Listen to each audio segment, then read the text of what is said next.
आता पाहूया मुंबई आणि पुण्यातल्या टॉप 9 बातम्या। मुंबईतील 835 बांधकामांना स्टॉप वर्क नोटीस, 3000हून अधिक ठिकाणी झाडाझडती, 977 साइट्सना काणे दाखवा नोटीस। मुंबईतील प्रदूषणाला आळा घालण्यासाठी पालिकेचे प्रयत्न। मुंबईतील खासगी पाणी टँकर संघटना संपावर, केंद्रीय भूजल प्राधिकरण नियमांच्या अंमलबजावणीमुळे अडचणी। मुंबई वॉटर टँकर असोसिएशनचा आरोप, केंद्राच्या नवीन नियमांच्या निषेधार्थ वॉटर टँकर चालकांचा संप।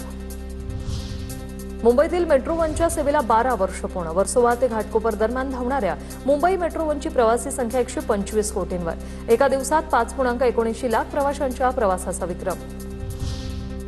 अवैध प्रवासी वाहतुकीला आळा घालण्यासाठी एसटीची कठोर पावलं। एसटीच्या मुंबई विभागातील सर्व बस डेपोत 200 मीटर परिसरात नो पार्किंग झोन तयार करणार, खासगी वाहनांना प्रवेश रोखण्यात येणार। 15 जूनपासून कारवाईची धडक मोहीम राबवण्यात येईल।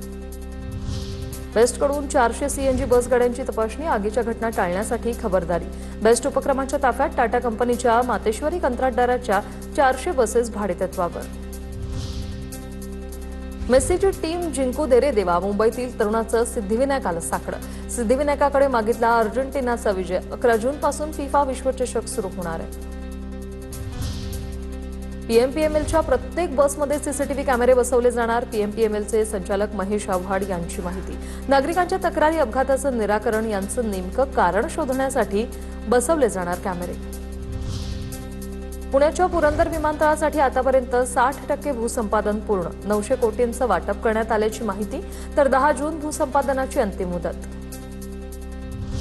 पुणे रेल्वे विभागाची मान्सूनपूर्व कामं पूर्ण झाल्याचा दावा, रुळावर पाणी साचणं, दरड कोसळणं, सिग्नल यंत्रणेत बिघाड या संदर्भातील प्रतिबंधात्मक कामं पूर्ण झाल्याचा दावा।